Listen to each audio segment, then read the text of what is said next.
Pada sekitar tahun 2012, Mbak Lana, seorang yang tinggal di Pekalongan, memiliki 2 orang rekan kerja yang juga bisa dibilang sebagai teman dekatnya.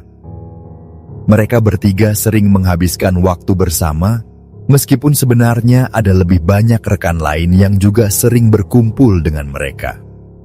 Suatu hari, Mbak Lana mengusulkan sebuah ide untuk berlibur bersama.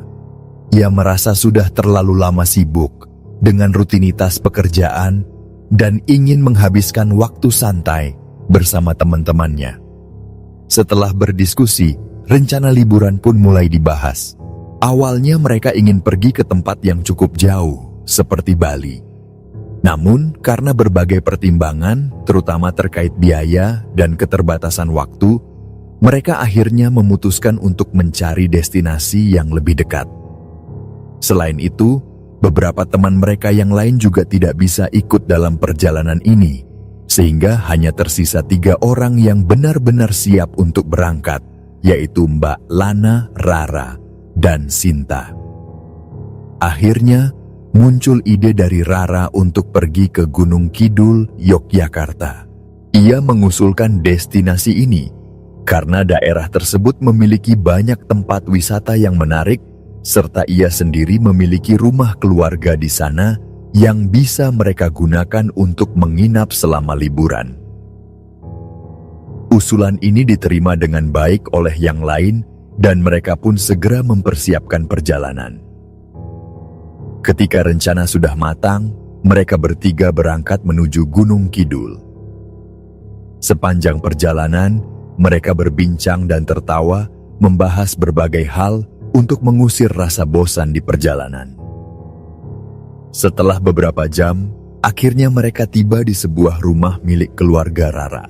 Rumah tersebut bukanlah rumah besar, melainkan sebuah rumah 2 lantai yang terletak di kawasan perkampungan yang cukup tenang.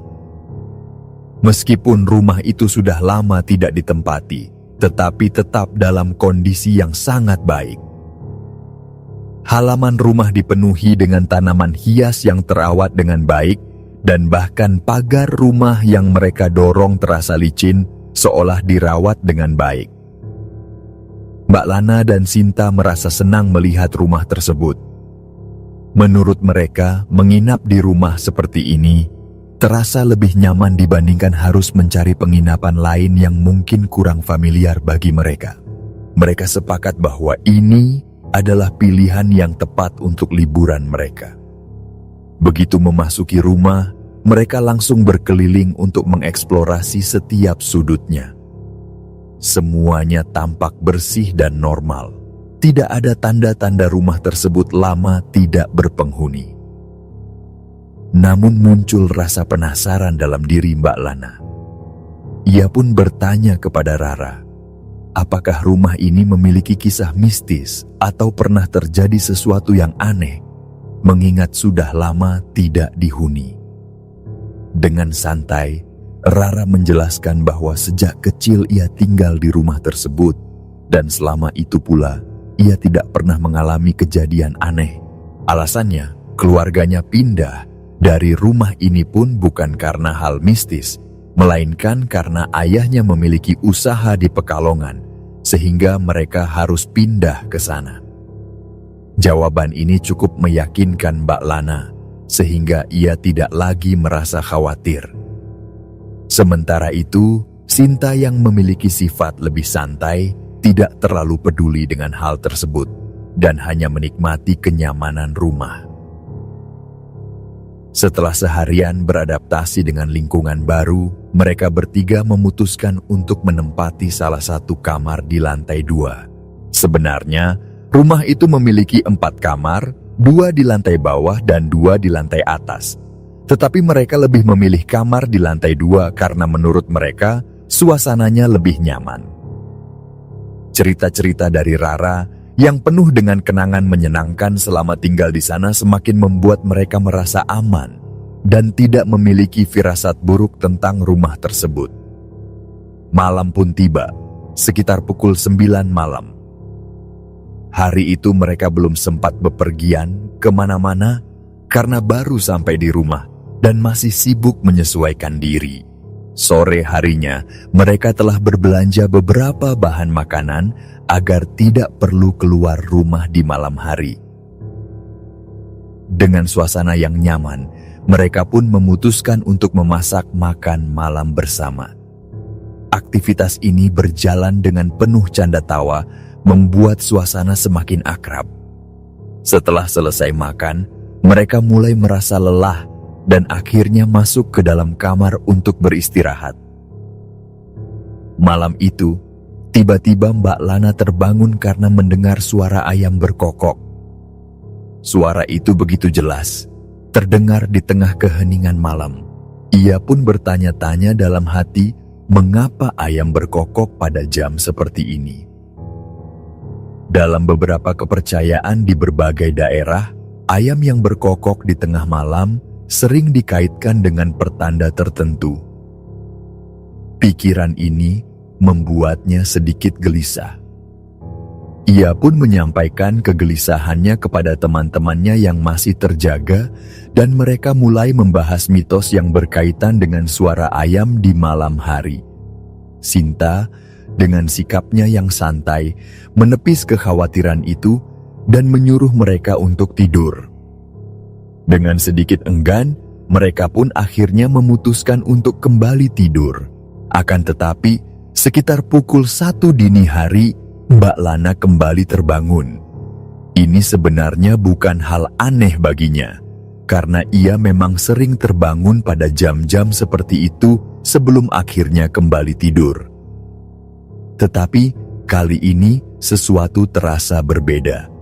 Saat membuka mata dan melihat ke atas, ia sempat terkejut karena mendapati langit-langit kamar yang terlihat asing baginya.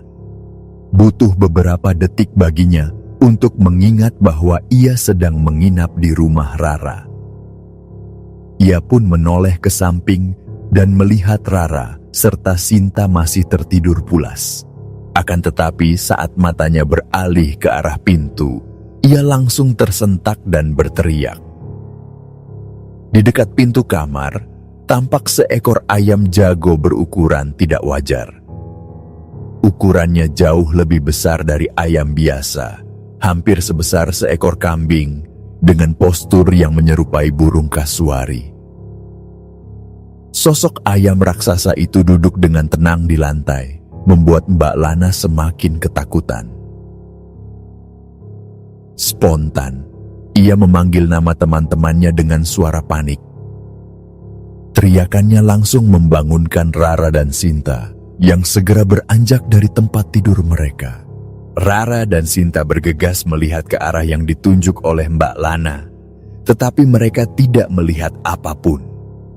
Mereka mencoba menenangkannya, meyakinkannya bahwa mungkin ia hanya bermimpi atau setengah sadar. Namun, bagi Mbak Lana, pengalaman itu terasa sangat nyata. Ia merasa benar-benar melihat sosok ayam raksasa itu dengan mata kepalanya sendiri. Meski masih ketakutan, ia mencoba menarik napas dalam dan menenangkan diri. Saat kembali melihat ke arah pintu, ayam itu sudah menghilang. Rara berusaha meyakinkan bahwa mungkin itu hanya bayangan mimpi yang terbawa ke alam sadar. Meski begitu, Mbak Lana tetap merasa tidak tenang. Perasaan gelisah masih menghantuinya, dan akhirnya mereka bertiga berusaha untuk tidur kembali. Beberapa saat kemudian, Sinta yang masih belum sepenuhnya terlelap, tiba-tiba teringat sesuatu. Ia pun bertanya kepada Mbak Lana, apakah kejadian itu ada hubungannya dengan suara ayam yang mereka dengar sebelum tidur? Pertanyaan itu membuat Mbak Lana kembali terjaga dan berpikir. Ia pun merasa merinding, mengingat bahwa suara ayam itu terdengar begitu nyata, dan kini ia melihat ayam dengan ukuran tidak wajar. Sinta semakin menambah kecemasannya dengan mengatakan bahwa mungkin ayam yang mereka dengar tadi adalah ayam yang sama dengan yang dilihat Mbak Lana. Ketakutan semakin menyelimuti suasana kamar. Mbak Lana semakin meringkuk di antara kedua temannya. Sementara itu, Rara yang merasa kelelahan dengan obrolan yang semakin larut, meminta mereka untuk tidak membahas hal itu lagi dan kembali tidur. Akhirnya, meskipun masih merasa waspada, malam itu berlalu tanpa kejadian lain. Mereka pun tertidur hingga pagi menjelang. Keesokan paginya mereka bangun dengan suasana yang lebih tenang. Mereka hanya menyiapkan sarapan ringan berupa roti dan minuman hangat. Setelah itu, mereka mulai membahas rencana perjalanan untuk hari itu. Siang harinya, mereka pergi berjalan-jalan mengelilingi tempat-tempat menarik di sekitar Gunung Kidul. Mereka menghabiskan waktu seharian di luar hingga sore menjelang, lalu kembali ke rumah untuk beristirahat dan membersihkan diri. Tidak ada kejadian aneh yang terjadi sepanjang hari itu. Malam harinya, sekitar pukul 7 malam, mereka memutuskan untuk keluar makan di luar. Setelah menikmati makan malam, mereka kembali ke rumah sekitar pukul 9. Malam itu, mereka memutuskan untuk bersantai di lantai 2. Di sana, terdapat sebuah jendela besar yang menghadap ke rumah tetangga. Rumah di sebelah itu memiliki bangunan lantai 2 dengan balkon yang langsung menghadap jendela rumah Rara. Saat itu, Rara mengeluh bahwa keberadaan balkon tersebut cukup mengganggu karena membuat suasana kurang nyaman dan terasa kurang privat. Namun mereka tetap menikmati suasana malam sambil mengagumi bulan yang tampak terang di langit. Ruangan di dalam rumah mereka matikan lampunya, membuat mereka tidak terlalu terlihat dari luar. Sekitar pukul 9:30 malam, mereka mendengar suara pintu yang terbuka dari rumah sebelah. Suara derak pintu itu cukup jelas terdengar di kesunyian malam. Mereka pun menyimpulkan bahwa mungkin tetangga mereka sedang keluar rumah. Karena penasaran, Mbak Lana mengintip melalui celah gorden. Apa yang dilihatnya membuatnya terdiam sejenak, lalu memanggil teman-temannya. Di rumah sebelah, seorang bapak-bapak berdiri di balkon. Ia mengenakan kaos singlet putih dan sarung, sementara di tangannya ia memegang seekor ayam jago. Yang lebih mengejutkan, di tangan satunya ia menggenggam sebilah pisau. Dan kemudian, mereka melihat bapak di balkon rumah sebelah sedang menyembelih ayam dengan cara yang tidak biasa. Leher ayam itu didekatkan ke besi pelindung balkon, lalu dengan cepat dipotong di sana. Besi itu seolah menjadi tatakan pemotongan dan darah ayam pun mengalir membasahi permukaan balkon. Mbak Lana, Rara, dan Sinta terkejut bukan main. Mereka bertanya-tanya dalam hati, apakah bapak itu sedang melakukan ritual tertentu? Mengapa cara menyembelihnya begitu aneh? Mereka semua perempuan dan dalam keadaan ketakutan, hanya bisa berbisik sambil menahan napas. Sinta, yang mulai panik, berinisiatif untuk menutup gorden, tetapi Rara segera mencegahnya.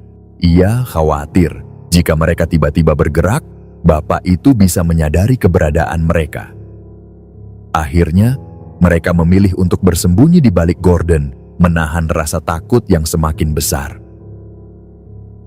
Setelah ayam disembelih, yang membuat mereka semakin ngeri adalah ketika bapak itu mulai mengoleskan darah ayam ke sisi kanan dan kiri balkon dengan gerakannya yang perlahan. Setelah selesai, bapak itu masuk kembali ke dalam rumah, meninggalkan balkon dalam keadaan berlumuran darah. Ketegangan yang dirasakan oleh ketiga perempuan itu semakin memuncak. Malam itu, Rara akhirnya memutuskan untuk menelepon ayahnya. Dengan suara sedikit bergetar, ia menceritakan kejadian aneh yang baru saja mereka lihat. "Aku mengalami kejadian aneh di sini, Pak," katanya dengan nada penuh kekhawatiran. Ayahnya terdiam sejenak, lalu bertanya, "Kamu mengalami apa di sana?" Rara lalu menjelaskan tentang tetangga sebelah yang baru saja melakukan penyembelihan ayam dengan cara yang tidak biasa. Namun, reaksi sang ayah membuatnya semakin merinding. Tetangga yang sebelah mana? Rara mengerutkan kening. Itu Pak, tetangga sebelah rumah yang bertingkat, yang balkonnya menghadap rumah kita. Tiba-tiba, suara ayahnya terdengar lebih serius. Memang kamu lagi di mana sekarang? Aku di lantai 2, Pak, jawab Rara. Sekarang juga kalian pindah ke bawah, jangan di lantai 2. Kalau kalian sudah pindah ke bawah, nanti telepon Bapak lagi. Suara ayahnya terdengar tegas.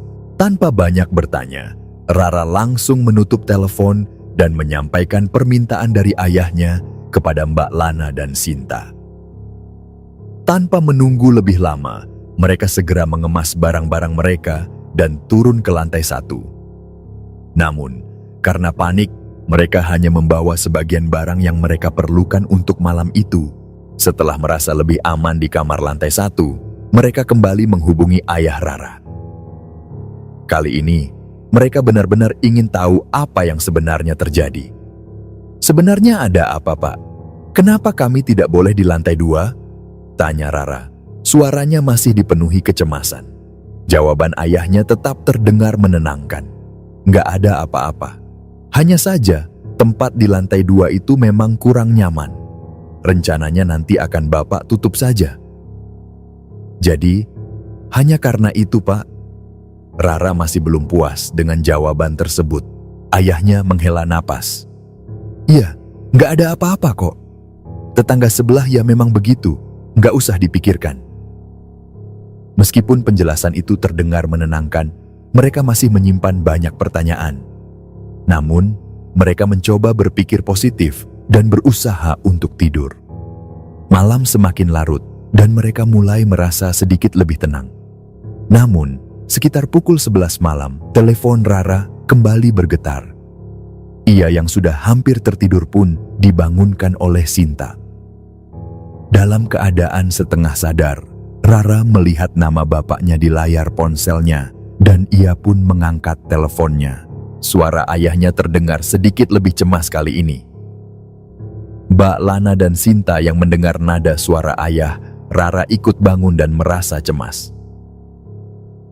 Rara pun meletakkan telepon dalam mode loudspeaker agar mereka semua bisa mendengar. Kemudian ayahnya pun menjelaskan, sebenarnya Bapak nggak mau bikin kamu takut, tapi ada sesuatu yang harus kamu tahu. Rumah di sebelah itu, sebenarnya nggak ada yang menghuni. Mendengar itu, Rara membelalakan mata dan mulai merasakan ketegangan semakin meningkat. Kalau begitu, siapa yang tadi kami lihat di balkon, Pak? Ayahnya terdiam sejenak sebelum menjawab. Bapak juga nggak tahu. Tapi sudah, nggak usah dipikirkan lagi. Bapak akan minta tolong Pak Gito untuk datang dan menemani kalian di sana. Tak lama setelah itu, mereka mendengar suara gerbang depan terbuka. Pak Gito datang dengan membawa tikar, sarung, dan bantal. Ia kemudian memilih tidur di teras depan rumah. Melihat kedatangan Pak Gito, Rara mengajak Mbak Lana dan Sinta untuk berbicara dengannya. Mereka masih penasaran dan ingin tahu lebih lanjut. Rara mengawali pembicaraan dengan bertanya kepada Pak Gito mengenai telepon dari ayahnya. Ia penasaran apakah ayahnya benar-benar meminta Pak Gito untuk datang menemani mereka. Pak Gito mengangguk pelan, membenarkan bahwa ia memang menerima telepon dan diminta untuk berjaga di rumah mereka. Mendengar hal itu, Rara merasa sedikit lega, meskipun tetap menyadari bahwa ada sesuatu yang tidak beres dengan situasi yang mereka alami. Ia pun menyampaikan rasa terima kasihnya kepada Pak Gito atas kesediaannya menemani mereka, serta meminta maaf jika kehadirannya membuatnya repot. Akan tetapi, Pak Gito dengan santai menjawab bahwa hal itu bukan masalah baginya. Ia bahkan bercerita bahwa terkadang ia memang lebih suka tidur di teras rumah ini jika istrinya sedang marah atau mengomel. Perkataan itu sempat membuat mereka sedikit tersenyum di tengah suasana yang menegangkan. Namun, obrolan itu kembali serius ketika Rara menanyakan tentang rumah sebelah yang dikatakan kosong. Pak Gito membenarkan bahwa rumah itu memang sudah tidak dihuni selama 7 tahun terakhir. Mendengar pernyataan itu, ketiga perempuan tersebut saling bertatapan dengan raut wajah bingung dan cemas. Mereka baru saja menyaksikan sesuatu yang seharusnya tidak mungkin terjadi di rumah yang kosong. Dengan suara yang lebih pelan, Rara mulai menceritakan apa yang mereka lihat sebelumnya. Ia menjelaskan bahwa mereka bertiga melihat dengan jelas seorang pria tua mengenakan singlet putih dan sarung, membawa seekor ayam jago serta pisau. Pria itu tanpa ragu menyembelih ayam di balkon rumah sebelah, lalu mengoleskan darah ayam tersebut di besi pagar balkon. Mereka benar-benar menyaksikannya dengan mata kepala sendiri. Pak Gito yang mendengar cerita itu terdiam cukup lama. Raut wajahnya tidak menunjukkan keterkejutan, tetapi lebih kepada kebingungan dan keraguan. Rara, yang semakin penasaran, mendesaknya untuk menjelaskan siapa pria tersebut.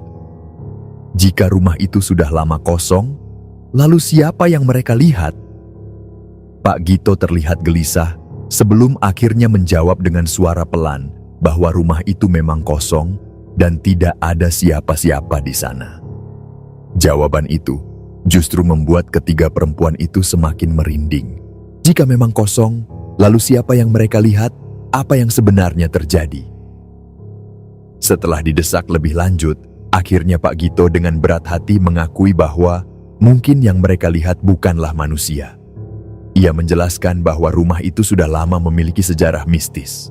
Dan kejadian seperti ini bukan yang pertama kali terjadi. Ia pun menyebutkan bahwa sosok pria tua yang membawa ayam tersebut sudah sering terlihat sejak lama. Rara semakin terkejut ketika Pak Gito mengatakan bahwa kejadian ini telah berlangsung sejak ia masih kecil. Hal itu membuatnya semakin penasaran dan bertanya apakah ayahnya mengetahui hal tersebut.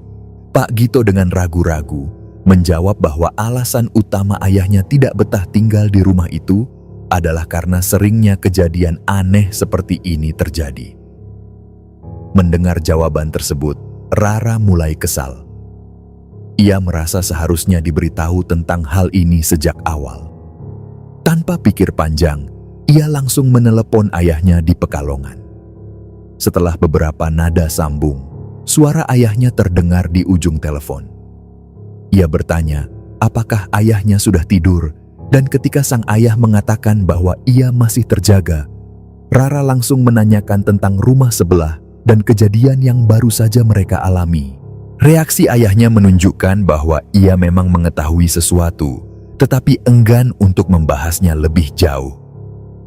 Ketika Rara terus mendesaknya untuk menjelaskan, ayahnya hanya mengatakan agar ia tidak terlalu banyak bertanya dan meminta Pak Gito untuk tidak menceritakan lebih lanjut. Rara yang merasa kesal dengan sikap ayahnya hanya bisa menarik napas panjang. Ia merasa tidak puas dengan jawaban yang diberikan. Namun, ia akhirnya menyimpulkan bahwa sosok yang mereka lihat memang bukan manusia dan kemungkinan besar adalah makhluk halus yang sudah lama menghuni rumah sebelah.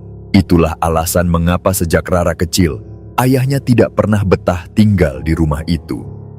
Setelah pembicaraan telepon selesai, mereka bertiga masih merasa tidak nyaman.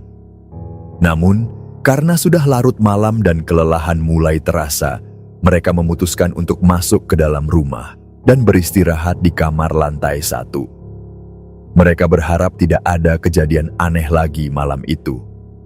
Namun, sekitar pukul 1:30 pagi, Sinta tiba-tiba terbangun. Ia merasa ada sesuatu yang janggal. Ia pun membangunkan Mbak Lana dengan suara pelan, mengatakan bahwa ia mendengar sesuatu. Mbak Lana yang masih setengah sadar bertanya apa yang terjadi, dan Sinta memintanya untuk membangunkan Rara juga. Mbak Lana pun menggoyangkan tubuh Rara yang akhirnya terbangun dengan mata mengantuk. Dengan suara pelan, ia bertanya apa yang sedang terjadi. Sinta dengan wajah cemas menunjuk ke arah langit-langit rumah, mengatakan bahwa ia mendengar suara langkah kaki di lantai 2. Ketiganya terdiam, mencoba menangkap suara yang dimaksud. Beberapa detik kemudian, suara itu terdengar lagi, Langkah kaki yang cukup jelas, seperti seseorang yang berjalan cepat atau berlari-lari kecil di lantai atas. Suara itu terdengar berulang kali, membuat mereka semakin merinding. Rara mencoba berpikir rasional, mengira bahwa itu mungkin saja suara Pak Gito yang sedang berada di lantai 2. Namun, Mbak Lana dan Sinta masih ragu. Mereka tidak yakin apakah Pak Gito benar-benar masih terjaga dan berjalan-jalan di lantai atas pada jam segini. Meskipun merasa cemas, mereka memutuskan untuk tidak terlalu memikirkannya. Rasa kantuk yang masih kuat membuat mereka mencoba mengabaikan suara tersebut dan kembali tidur. Dan tiba-tiba, suara itu kembali terdengar, langkah kaki berat yang semakin mendekat. Bunyinya semakin intens, hingga akhirnya terdengar suara laki-laki yang meluapkan kemarahannya dengan lantang. Kata-kata yang diucapkannya begitu mengerikan, hanya satu kata yang terus diulang, "Mati, mati." Ketiganya sontak panik. Ketakutan mulai merayapi tubuh mereka.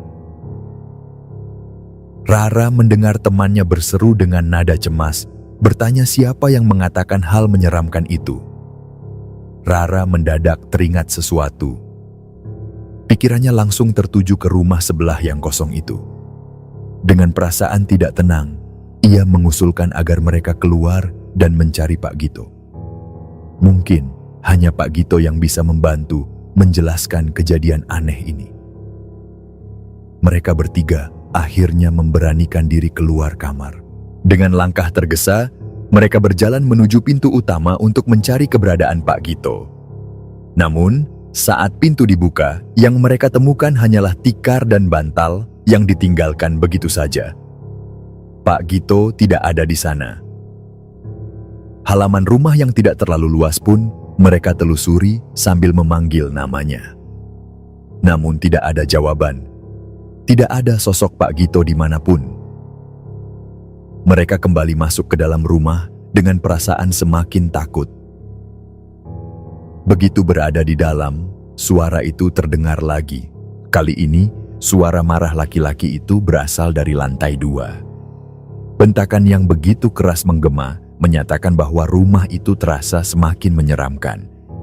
Namun, bukan hanya itu yang membuat mereka bergidik. Dari lantai bawah, terdengar suara lirih seperti seseorang sedang membaca mantra. Ketiganya membeku. Sinta dengan suara gemetar bertanya, siapa yang sedang melantunkan mantra itu? Mbak Lana pun mengira suaranya terdengar seperti Pak Gito. Mereka berusaha meyakinkan diri, tetapi rasa penasaran semakin besar. Mereka akhirnya memberanikan diri menuju sumber suara yang datang dari bagian belakang rumah. Di sana, mereka menemukan pemandangan yang semakin membuat bulu kuduk berdiri. Pak Gito berada di ruang belakang, lengkap dengan peralatan ritual yang tersusun di hadapannya. Ada piring berisi roti, bunga-bunga yang tertata, serta asap kemenyan yang mengepul tipis ke udara. Pak Gito terlihat sedang memusatkan diri, kedua tangannya digerakkan di depan dada sambil melantunkan mantra dengan bahasa yang tidak mereka pahami. Rara dan teman-temannya hanya bisa saling berpandangan. Mereka tidak ingin mengganggu, tetapi keberadaan mereka di situ membuat mereka semakin gelisah. Di lantai 2, suara pria yang penuh amarah masih terdengar jelas, sementara di bawah, Pak Gito tetap membaca mantra dengan hikmat. Mereka takut menyela, khawatir jika ritual itu berhenti sebelum waktunya, sesuatu yang lebih buruk bisa terjadi. Selama 5 menit, mereka hanya berdiri di sana, memperhatikan dengan penuh kecemasan. Akhirnya, Rara memberanikan diri untuk mengeluarkan pesan singkat ke Pak Gito melalui ponselnya. Pak Gito yang tengah berkonsentrasi tiba-tiba tersentak dan langsung menoleh dengan wajah terkejut. Seolah sadar bahwa mereka telah menyaksikan ritual yang seharusnya tidak mereka lihat, ia segera berdiri dan tergesa-gesa membuang semua perlengkapan ritualnya ke tempat sampah. Rara semakin curiga. Sikap Pak Gito yang terburu-buru seolah menyembunyikan sesuatu. Ia pun mengejar dan bertanya mengapa Pak Gito bertindak seperti itu. Namun, sebelum sempat memberikan jawaban, Suara tawa aneh kembali terdengar dari dalam rumah, semakin menambah ketegangan yang ada. Pak Gito terlihat semakin gelisah. Ia berusaha mengabaikan pertanyaan Rara dan hanya berkata bahwa semua itu bukan masalah besar. Namun, tiba-tiba rumah itu kembali sunyi. Suara di lantai 2 mendadak berhenti.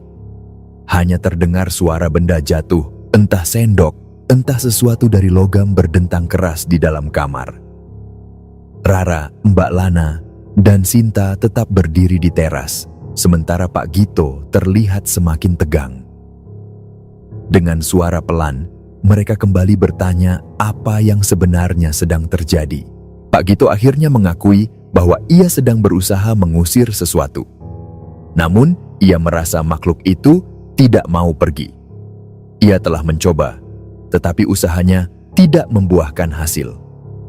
Saat mereka masih membicarakan hal itu, tiba-tiba terdengar suara lain dari dalam rumah. Suara laki-laki yang menyeruak begitu tajam ke udara. Kata-katanya hanya satu, "Masuk." Ketiganya langsung menoleh, kecuali Sinta yang terlalu takut untuk melihat. Dari ruang tengah, samar-samar mereka melihat sosok laki-laki berdiri di sana. Sosok itu hanya mengenakan pakaian seadanya, tampak samar dalam cahaya redup. Rara dan Mbak Lana menahan napas, sementara Pak Gito dengan tenang berkata bahwa mereka harus masuk. Namun, ketiga perempuan itu tidak ingin masuk. Mereka menyadari ada sesuatu yang tidak wajar dan mereka merasa lebih aman berada di luar. Pak Gito akhirnya melangkah masuk seorang diri, berdiri berhadapan langsung dengan sosok tersebut.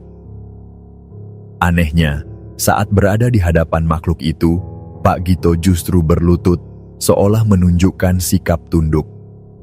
Rara dan teman-temannya yang mengintip dari luar semakin bingung. Mereka merasa ada yang janggal dengan perilaku Pak Gito. Mereka saling berpandangan, tidak tahu harus melakukan apa. Akhirnya, mereka memutuskan untuk tetap di luar, tidak ingin melihat lebih lama lagi. Sinta bahkan menutup pintu, merasa bahwa semakin sedikit yang mereka lihat, semakin baik.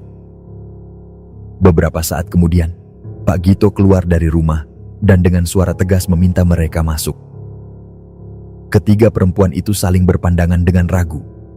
Mereka tidak ingin masuk, tetapi nada suara Pak Gito kali ini berbeda. Ada sesuatu dalam suaranya yang terdengar lebih tegas, hampir seperti perintah. Mereka pun menolak, meminta agar tidak dipaksa masuk. Namun, tiba-tiba Pak Gito berubah nada, suaranya terdengar semakin memaksa. Rara mulai merasa ada sesuatu yang salah. Ia mencoba untuk menenangkan keadaan, tetapi sebelum ia sempat berbicara, Pak Gito tiba-tiba berteriak, suaranya menggema di udara malam. Ketiganya semakin ketakutan. Tidak tahu harus berbuat apa, mereka mencoba tetap berada di luar. Namun, tiba-tiba Sinta berlari, masuk tanpa berkata apa-apa.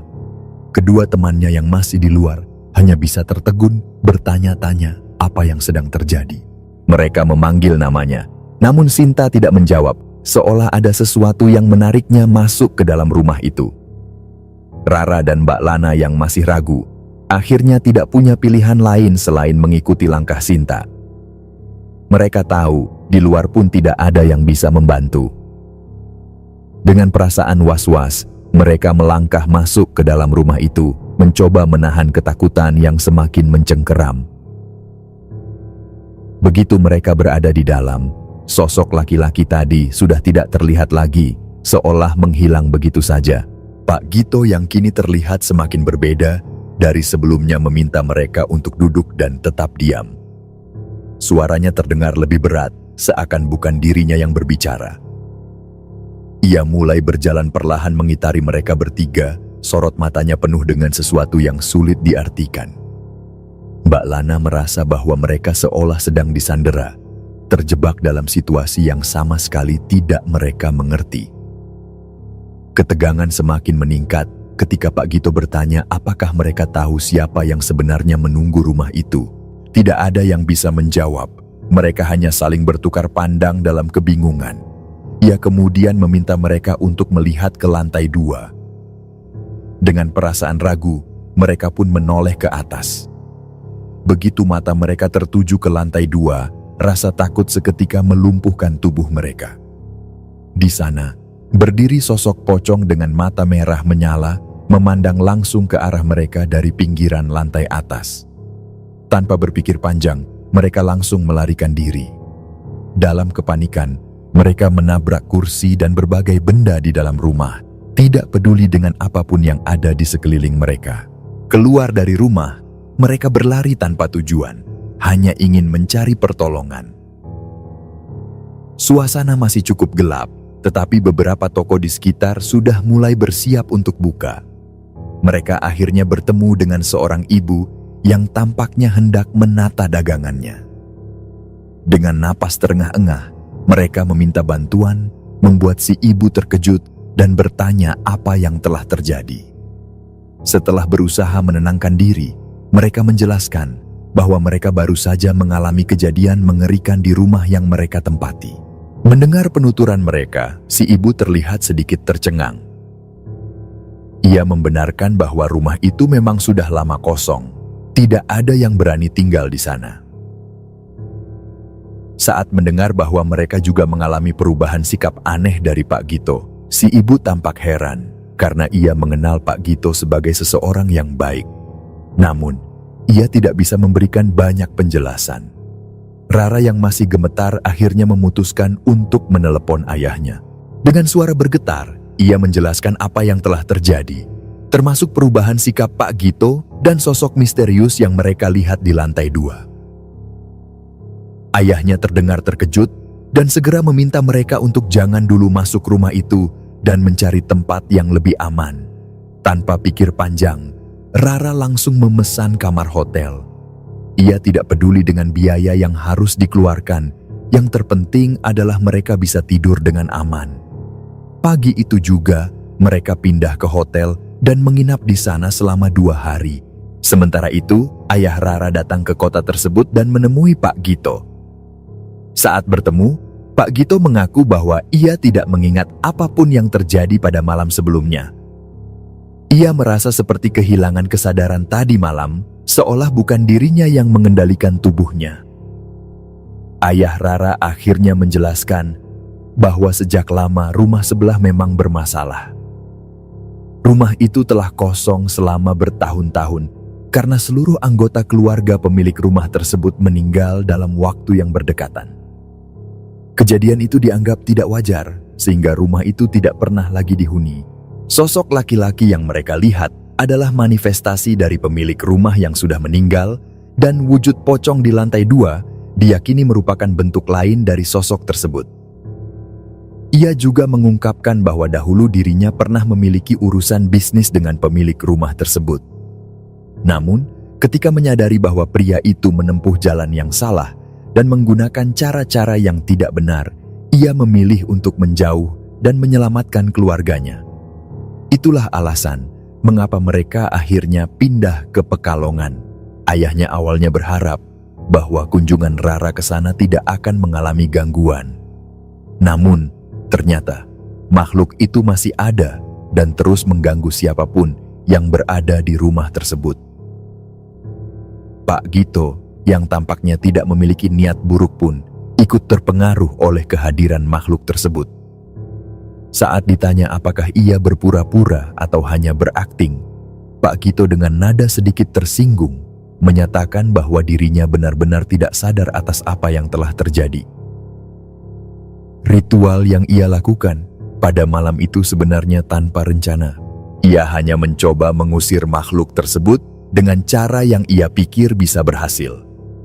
Bahkan, sesajen yang ia siapkan hanya berasal dari bunga-bunga yang ada di halaman rumah, dan ia menggunakan apapun yang tersedia di rumah itu. Namun, alih-alih berhasil, ia justru merasakan tubuhnya dikuasai oleh sesuatu yang tidak bisa ia kendalikan. Beruntungnya, tidak ada kejadian lebih buruk yang terjadi pada mereka bertiga. Mereka akhirnya memutuskan untuk tidak kembali ke rumah itu.